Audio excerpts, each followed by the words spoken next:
배지훈 선생님께서는 저에게 합격의 지름길을 열어주신 것 같아요. 제가 배지훈 선생님을 선택하지 않았다면 합격을 할 수 있었을까? 이런 생각도 들었고요, 사실.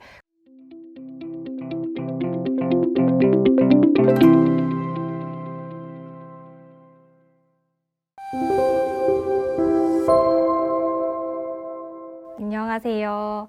저는 올해 초수로 경북 수석으로 합격하게 된 합격생입니다. 반갑습니다.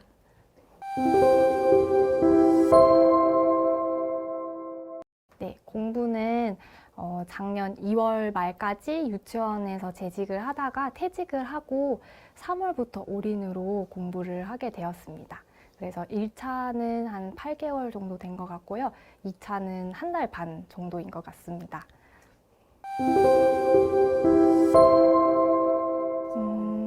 특별히 그렇지는 않았던 것 같아요. 왜냐면 제가 공부를 계획할 때 제가 할 수 있는 한만 계획을 해서 항상 실행을 한 것 같아요. 1, 2월 같은 경우는 강의 듣는 게 목표였기 때문에 강의 잘 들었으면 해냈다 이렇게 생각을 했고 3월도 마찬가지고요.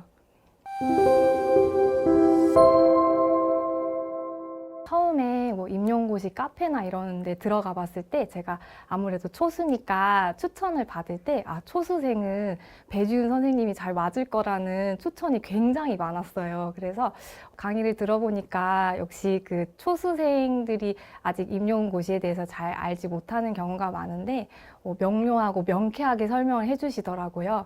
그래서 이렇게 다들 추천을 하시는구나 하고 깨달았습니다.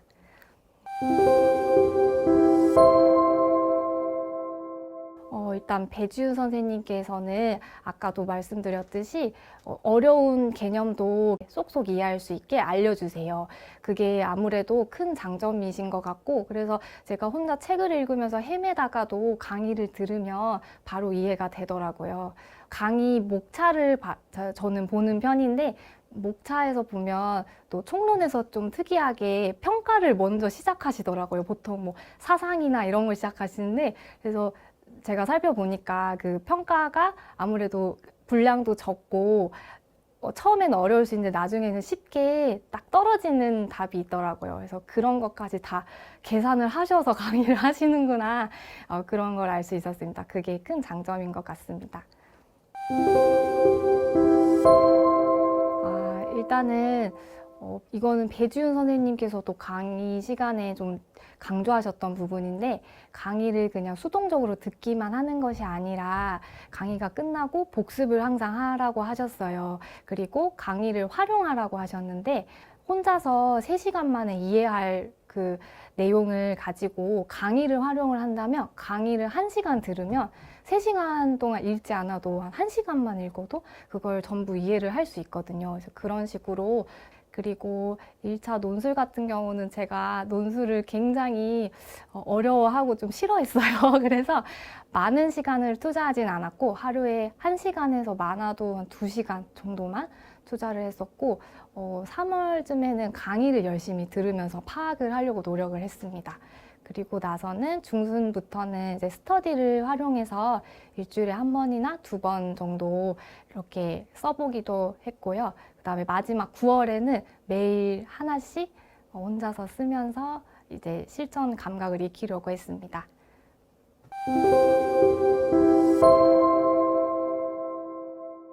저는 좀 많이 귀찮아하는 성격이라서 조금 쓰는 걸 힘들어 했어요. 뭔가 쓰거나 정리하는 걸 좀 힘들어하는 성격이라서 보통 이제 이해한 것을 인출할 때 여러 가지 방법들이 있는데, 백지 쓰기를 하지 않고 저는 말로 계속 중얼중얼 하면서 제가 암기한 걸 점검했던 것 같아요. 프린트 하기가 너무 귀찮은 거예요. 그래가지고 그냥 컴퓨터 모니터를 보고 문제를 바로 이렇게 풀었는데, 그게 어떻게 보면은 잘 극복이 되었다고 할 수 있는 게, 3교시 B형을 칠 때 시간이 너무 부족했었거든요. 그래서 그때 바로 모니터 보고 이렇게 연필로 풀지 않고 답안에 옮겼던 그게 떠오르면서 시간을 어떻게 보면 절약할 수 있었던 그런 경험이었던 것 같습니다.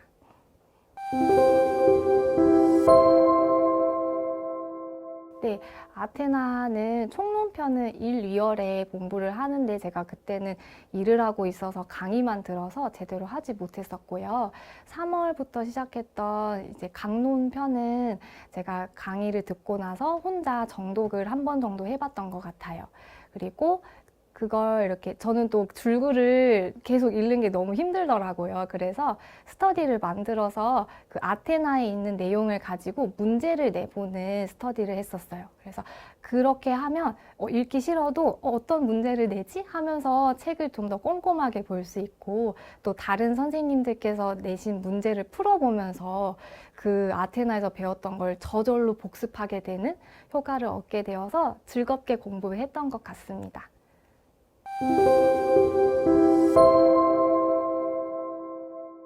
네, 저는 1차도, 2차도 모두 짝스터디를 활용을 했는데요. 짝스터디의 최대 장점은 아무래도 여러 명이 있지 않고 둘이서만 하기 때문에 신속한 의사결정을 할 수 있다는 것 같아요. 그래서 하고 싶은 공부가 있을 때 예를 들어서 아까 얘기했던 문제 내기를 하고 싶어요 하면 그래요. 다음날부터 바로 실행하기도 하고 또 아침부터 그 아침 인증하는 것도 편안하게 둘이니까 책상에 앉았다 이런 것도 보고를 하기도 했었고 또 그 안전교육 파트가 굉장히 많아요. 그런 걸 공부를 하다가 둘 다 조금 불안해지면 이번에는 일주일 동안 우리 같이 뭐 안전교육에 대해서 뭐 전화를 하면서 이야기를 해볼까요?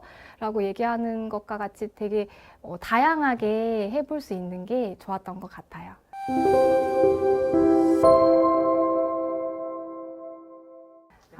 저는 2차 시험은 2차 시험도 짝스터디를 했고요. 온라인 짝스터디, 그리고 오프라인 짝스터디를 했어요. 근데 코로나 때문에 아무래도 만나는 게 조금 걱정이 될 수 있어서 오프라인으로 하는 선생님은 완전 집 가까이 있는 선생님과 해서 서로의 집을 한 번씩 방문하면서 수업 실현이랑 면접 이런 걸 준비를 했었고 또 온라인 스터디 같은 경우는 자유롭게 수업이나 면접 유형을 정했어요. 그래서 저는 뭐 사람들이 두 가지나 하면 힘들지 않아? 라고 이야기하기도 했었는데 아까 오프라인에서 했던 걸 복습하는 것처럼 좀 더 잘할 수 있는 방법으로 찍어서 온라인에 올린다든지 하는 방식으로 병행하면서 네, 스터디를 진행했습니다.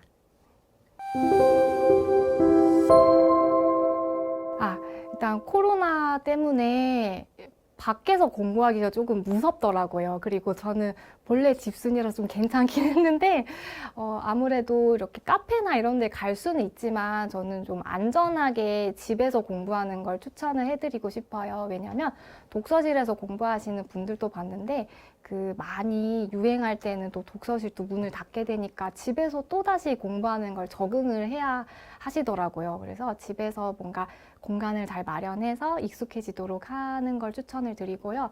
그리고 두 번째는 휴식을 취할 때는 저는 이런 방법을 사용했어요. 조금 이른 아침이나 늦은 저녁에 다만 이렇게 CCTV는 안전한 곳에서 산책을 했는데 산책을 하면 그 시간에는 사람들이 그렇게 많지 않더라고요. 그럴 때는 이렇게 주변을 살핀 다음에 마스크를 내리고 또 숨도 깊게 쉬어보고 하면서 그렇게 휴식을 취했던 것 같고요.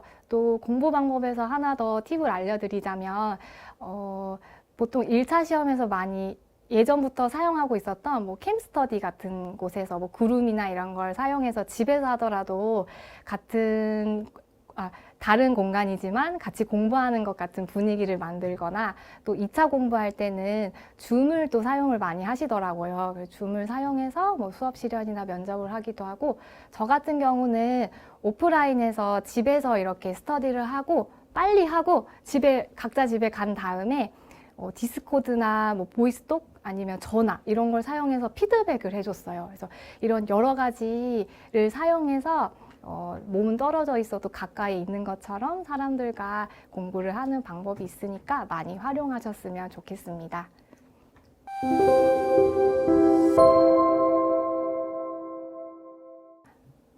네, 저 같은 경우는 정말 교실에서 놀이중심 교육과정이 어떻게 이루어지고 있는지 좀 많이 궁금했어요. 그래서 2차 시험 준비할 때 급하게 보긴 했는데 뭔가 이제 그렇게 급하게 보지 말고 1차 공부할 때 그 놀이 운영 사례집을 미리 읽어보는 걸 좀 추천을 드리고 싶어요. 그래서 가볍게 읽어보시면서 어떻게 운영되고 있는지 파악을 하시면 좋을 것 같고요. 그 다음에 이제 직접적으로 준비를 할 때는 그 만능틀이라는 게 있어요. 근데 사실 만능틀이라는 게 이 유아 놀이 중심 교육 과정에 좀 모순되는 말이라고 개인적으로 생각은 하는데, 이 만능틀에서 조금은 벗어나시는 게 어떤가라는 생각이 들어요. 왜냐하면 2차 시험에서 극놀이가 이번에 출제가 되었고 토의 수업이 나왔었는데, 이게 뭔가 아이들로부터 발현된 놀이를 가지고 교사가 어떻게 계획적인 활동으로 이끌어 갈 것인가에 대한 물음을 던졌다고 생각을 하거든요. 저 같은 경우는 보통 다른 선생님은 동극 틀에 맞춰서 이렇게 하기도 했었는데, 저는 전개에 아이들의 너희들은 그럼 어떤 놀이를 하고 싶니? 라고 발문을 던지기도 했었어요. 그래서 너무 틀에 얽매이지 말고 틀을 기본으로 하되 아이들로부터 어떻게 발현될 수 있을지에 대한 걸 좀 더 고민해 보셨으면 좋겠고, 마지막으로 아이들을 존중하는 발문들을 많이 생각해 보시면 좋을 것 같아요. 개방적으로 질문하는 것도 괜찮고요. 또 너무 개방적이면 답만 많아지니까 어떻게 이걸 이렇게 교사가 잘 정리할 수 있는지 그런 수렴적인 발문, 그리고 제안을 할 수도 있어요. 이렇게 해보면 어때? 이런 제안하는 발문 같이 그런 여러 가지 발문, 질문 이런 걸 생각해 보시면 좋을 것 같습니다. 이건 그냥 참고만 하시면 좋을 것 같은데요. 1차 시험 같은 경우는 제가 초콜릿을 챙겨갔어요. 페레로로쉐 3개인가 4개 이렇게 있는 거. 그래서 1교시 치기 전에 이렇게 먹고, 2교시 치기 전에 먹고, 3교시 치기 전에 2개 먹고 이렇게 했었는데, 약간 그게 부스터 같은 효과가 있어요. 뭔가 머리가 막 돌아가면서 순간적인 힘을 낼 수 있으니까 그런 것도 한번 해보시면 어떨까 싶고요. 그리고 2차 팁은 제가 검은색 정장에 바지를 입고 갔었거든요. 그래서 바지를 입으면 장점이 그 시험에서 의자가 없이 나왔었거든요. 근데 바지를 입으니까 제가 그냥 바닥에 앉아서 수업을 했어요. 그래서 이렇게 좀 더 활동적인 모습이라든지 이런 의자가 없는 돌발 상황에 잘 대처할 수 있었던 것 같아서 바지를 입는 것도 추천을 드립니다.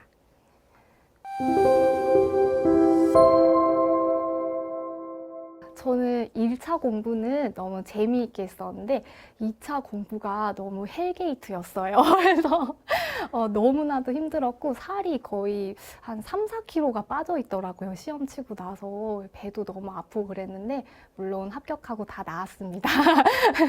네, 그때 너무 힘들었을 때 저를 조금 위로해줬던 거는 사실 저희 집에 있는 강아지예요. 그래서 배지훈 선생님께서 고양이가 많이 있다고 들었는데 그것과 비슷하게 저는 강아지가 집에 있어서 이렇게 바라만 봐도 힘들 때 뭔가 저한테 위로를 해주는 것 같은 그런 느낌을 받아서 너무 좋았었고, 또 그리고 사람이라고 하면 가족들인 것 같아요. 가족들이 묵묵하게 굉장히 지켜봐 주셨어요. 그리고 시험 치기 전에도 뭔가 부담감보다는 괜찮다고 이렇게 다독여 주시고 응원도 열심히 해주셨거든요. 그래서 이렇게 강아지와 가족들 덕분에 제가 힘을 계속 낼 수 있었던 것 같습니다.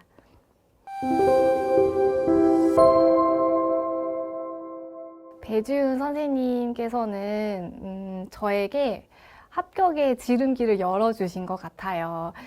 제가 배지훈 선생님을 선택하지 않았다면 합격을 할 수 있었을까? 이런 생각도 들었고요, 사실. 그리고 설사 합격을 했다고 해도 이렇게 단시간에 높은 점수로 합격을 하기는 굉장히 어려웠을 것 같아요. 그래서 이렇게 효율적으로 공부하시는 방법 알려주시고, 또 힘들 때는 정서적인 지지도 든든하게 해주셔서 제가 끝까지 열심히 공부를 할 수 있었던 것 같습니다. 정말 정말 감사합니다.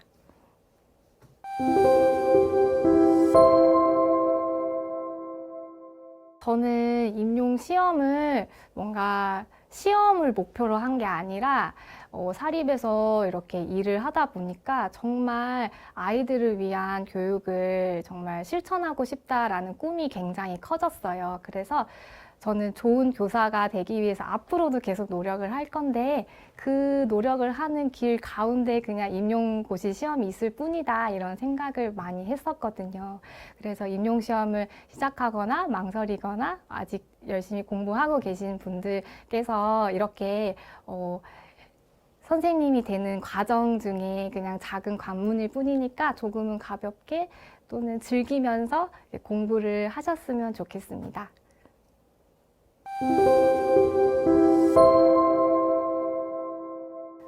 공부하면서 배지훈 선생님께서 이렇게 항상 따뜻하게 정서적 지지도 많이 해주시고 또 그냥 공부뿐만이 아니라 뭐 운동을 어떻게 하는지 어떻게 집중하는 태도를 가져야 하는지 그런 걸 많이 알려주셨어요. 그래서 그런 배움을 저도 가지고 아이들에게 따뜻하게 베푸는 교사가 항상 되도록 하겠습니다. 네, 감사합니다.